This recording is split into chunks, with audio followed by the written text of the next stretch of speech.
Hi everyone, welcome back. Let's try to complete this topic.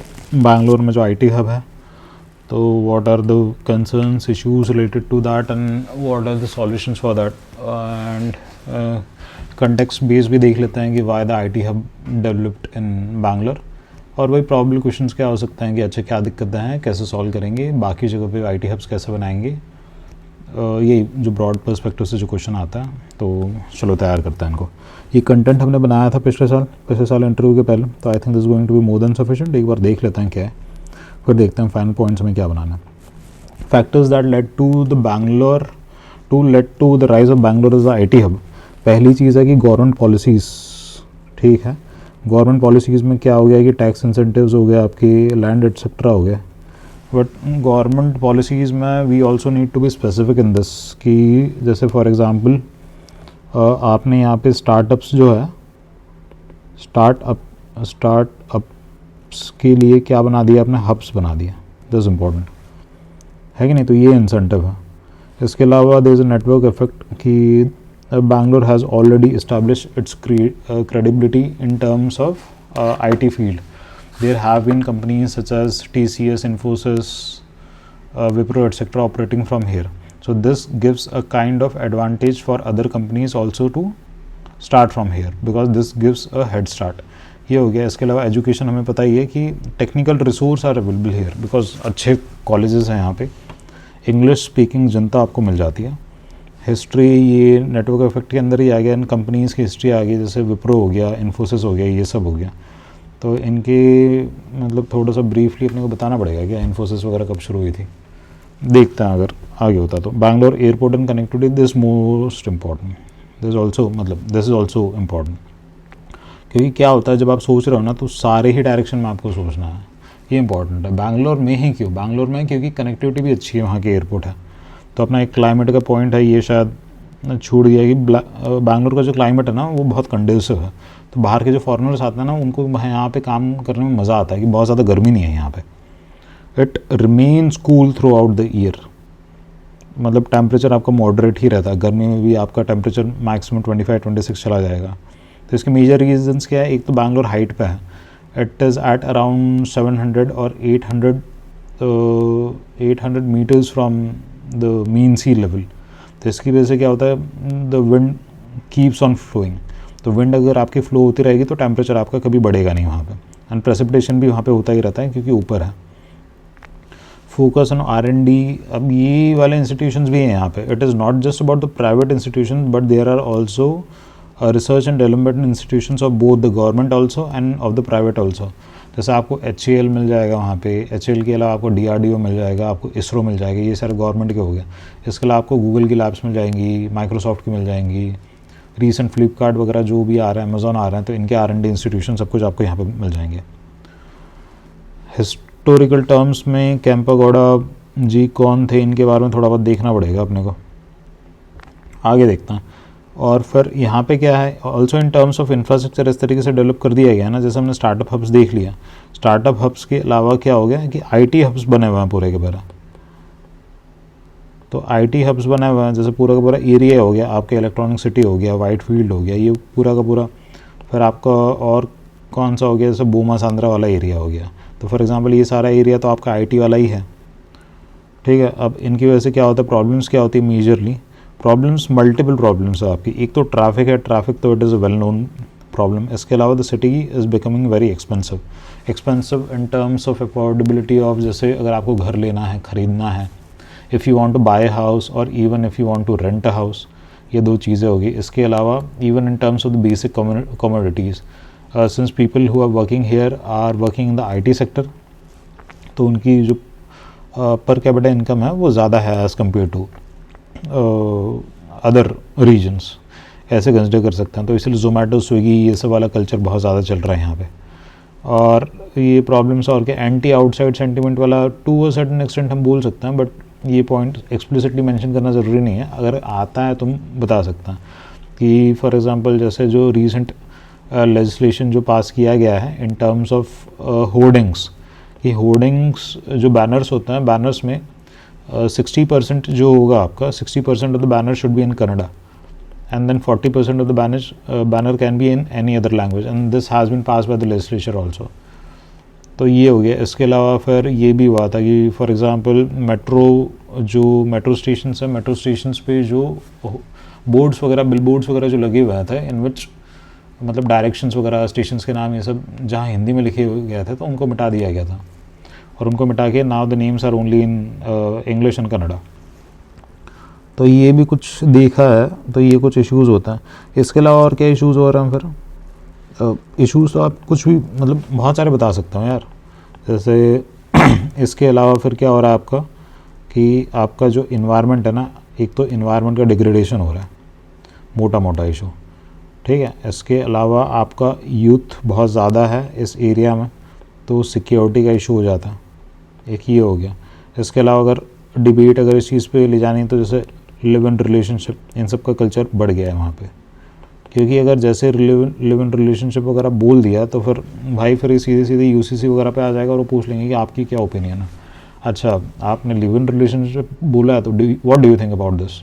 Do you think it is good or bad, whether it should be there, it should not be there? What are your views on the recently passed legislation in Uttarakhand in terms of UCC? तो live in relationship concern नहीं है, बस यहाँ पे एक point mention करने के लिए, अगर उस डायरेक्शन में आप अगर ले जाना चाहते हो तो यू कैन मेंशन, और वहाँ पे दिमाग पे आता तो. अब प्रॉब्लम्स वगैरह देखो, प्रॉब्लम्स वगैरह जब हम उनकी बात करते हैं ना, प्रॉब्लम्स बहुत सारी हो सकती है. आप ऐसे लिख दो PESTELAWGSPHE. ठीक है, इस तरीके से पॉलिटिकल, इकोनॉमिकल, सोशल. अब पॉलिटिकल क्या प्रॉब्लम है अपनी, जैसे कि ये बोल सकते हैं कि एंटी आउटसाइड वाली और लैंग्वेज वाली. इकोनॉमिकल क्या होगी कि सिटी जो है वो एक्सपेंसिव हो गई है. और सोशल में क्या हो गया, सोशल में द सिटी बिकम्स कॉस्मोपॉलिटन. ठीक है, तो एक कंसर्न नहीं है. These are one of the characteristics. फिर पॉलिटिकल, सोशल, इकोनॉमिकल. फिर टेक्निकल वगैरह में क्या हो गया, skills are needed. If you actually want to work here and want to earn more, you need to have skills. तो इस तरीके से पॉइंट्स बनते रहते हैं अगर बनाने हो तो. एथिकल वगैरह इश्यूज़, बट इतना दिमाग नहीं लगता वहाँ पे. जो मोटे मोटे इश्यूज़ है ना वही आएंगे दिमाग में, और 3-4 इशू आगे उतने बहुत है भैया. एक तो आपका ट्रैफिक का इशू है, पहली चीज़. दूसरा, सिटी में अफोर्डेबिलिटी का इशू है, 2 चीज़ होगी. तीसरा, सिटी में व्हीकल्स वगैरह ज़्यादा बढ़ गए हैं इसलिए पॉल्यूशन का इशू है, ये 3 चीज़ होगी. इसके अलावा यूथ ज़्यादा है तो सिक्योरिटी का इशू है. 4 चीज़ होगी. 4 चीज़ बोल दी, 4 चीज़ ख़त्म हो गई. इससे ज़्यादा कुछ करने की ज़रूरत है नहीं. आगे देखता हूँ. अब Bengaluru was initially part of the Mysore state. इसको गैरिसन टाउन कहते थे. गैरिसन टाउन मतलब क्या होता है, स्पेसिफिकली जो मिलिट्री वाला जो एरिया होता है ना, that is known as garrison town. और बैंगलोर को पेंशनर्स पैराडाइज भी कहा जाता था, कि मतलब जो भी गवर्नमेंट ऑफिशियल्स वगैरह जो रिटायर करते थे then they used to settle in Bangalore 1990s 80s में. वर्ल्ड क्लास इंफ्रास्ट्रक्चर तो है ही आपका यहाँ पे. This is one of the main reasons that it attracts organisations from across the world to come here and then establish their firms. आगे क्या है, जमशेद जी टाटा जी का क्या, decided to make Bangalore knowledge hub of India. So it was one of the initiatives of Jamshed ji Tata to make Bangalore as a knowledge hub. ठीक है. 1940s-50s में क्या हुआ, C.V. Raman ji, Homi Jehangir Bhabha, Vikram Sarabhai, etc became a part of IASC.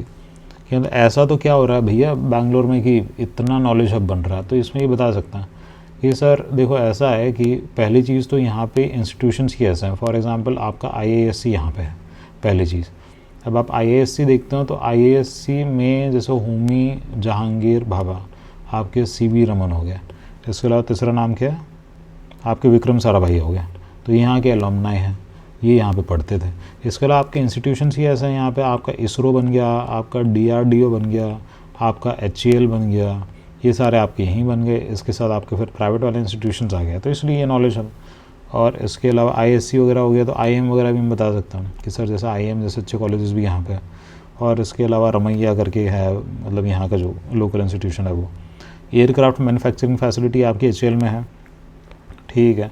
आगे लैंड लॉक प्लेस क्या है, 1969 space city of India. ये space city of India बन गई क्योंकि ISRO आ गया यहाँ पे. IT हार्डवेयर सॉफ्टवेयर सब कुछ बनता है यहाँ. 1984 में क्या हुआ, new computer and software policies. Import and export of hardware and software liberalise. This is most important, ये ऐसा तो क्या हो गया, 1984 में ना हमारी सॉफ्टवेयर पॉलिसी थी वो लिबरलाइज कर दी। तो लिबरलाइज कर दी तो यहाँ जितनी सॉफ्टवेयर कंपनीज थी इनको बहुत अच्छे से फ़ायदा हो गया। तो ये मेंशन करना है वहाँ पे 1984 की software policy in which imports and exports both were liberalised.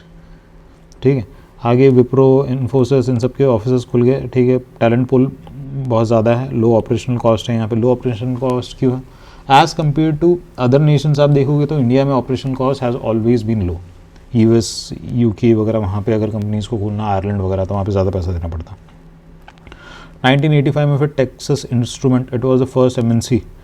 पूछ लिया कि अच्छा भी ये बता दो कि क्या मतलब रहा है in terms of history Bangalore का जो आईटी डेवलपमेंट है। तो इसमें हम इस तरीके से बता सकते हैं कि सर देखो, पहले तो इंस्टीट्यूशन इस्टेब्लिश हुए, जैसे आईएएससी वगैरह हो गया।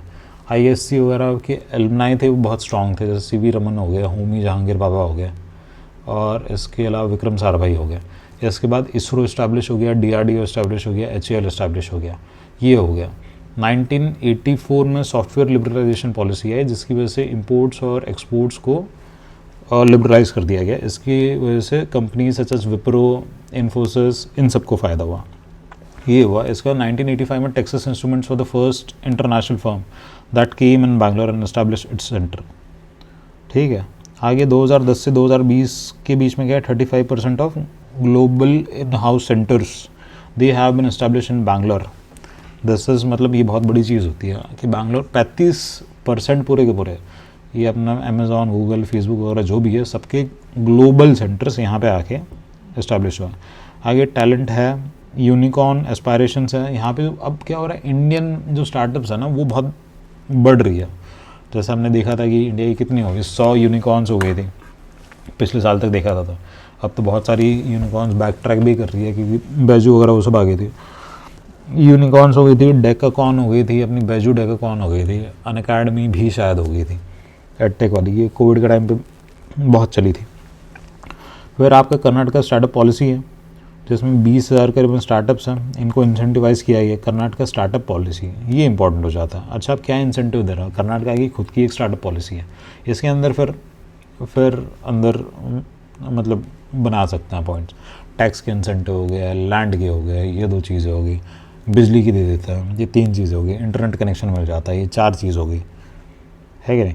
पुश फॉर डिजिटाइजेशन, स्टेट के अंदर ही पुश फॉर डिजिटाइजेशन है। जैसे फॉर एग्जांपल खजाने हैं, तो खजाने ये स्टेट ने खुद ही इम्प्लीमेंट किया है। इसमें क्या होगा कि सारा ट्रेजरी वगैरह मतलब जितने डिपार्टमेंट्स है दी वुड बी लिंक्ड।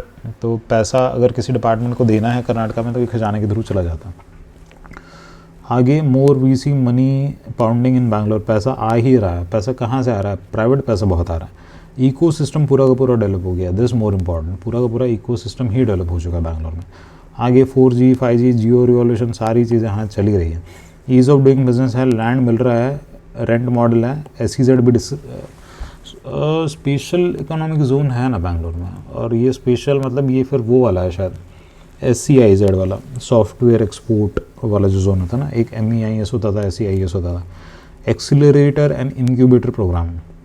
ये किन के लिए होता है? बडिंग स्टार्टअप्स के लिए होता है। छोटी छोटी कंपनीज हैं उनको इंक्यूबेशन का मतलब क्या होता है? इंक्यूबेशन का मतलब होता है कि एक बड़ी कंपनी होती है, इंग्लिश में बताते हैं। इंक्यूबेशन का मतलब, incubation means that a bigger institution, it could be an educational institution, it could be also an organization. What it does, it provides, क्या प्रोवाइड करेगा? स्पेस नहीं बोलेंगे, टेक्नोलॉजी भी नहीं बोलेंगे, क्या बोलेंगे? अरे उसे क्या बोलते हैं जो हाथ पकड़ के चलाते हैं किसी को? वॉक वे नहीं, कुछ तो कहते थे यार, हम टर्म यूज़ करते थे, वो टर्म भूल गया मैं। तो mainly it provides an environment for these startups to grow. तो environment is provided in terms of funding first, second is in terms of technology support, in terms of then also in terms of guidance, 3 हो गया, also in terms of the talent pool if it is needed। तो ये है accelerator and incubator programme. तो ये है अपना बैंगलोर का IT हब। बैंगलोर के IT हब को हमने ठीक ठाक डिस्कस कर लिया। प्रॉब्लम्स प्रॉब्लम्स के सॉल्यूशंस भी तो डिस्कस करना है अपने को। प्रॉब्लम है, प्रॉब्लम के सॉल्यूशंस क्या है। तो पहला तो हम ये देख लेते हैं कि प्रॉब्लम, तो प्रॉब्लम हमने जैसे ट्रैफिक की प्रॉब्लम को तो इसको तो हमने सेपरेटली डिस्कस कर ही लिया कि ट्रैफिक के लिए हम क्या करेंगे। हमने किया है नहीं किया, ट्रैफिक के लिए हमने किया है तो भी जैसा लिख लेते हैं। चलो ट्रैफिक के लिए आप क्या क्या कर सकते हो। ट्रैफिक के लिए तो पहले तो you will improve public transport, first thing. Second, you will expand public transport, for example metro, ये दो चीज़ होगी।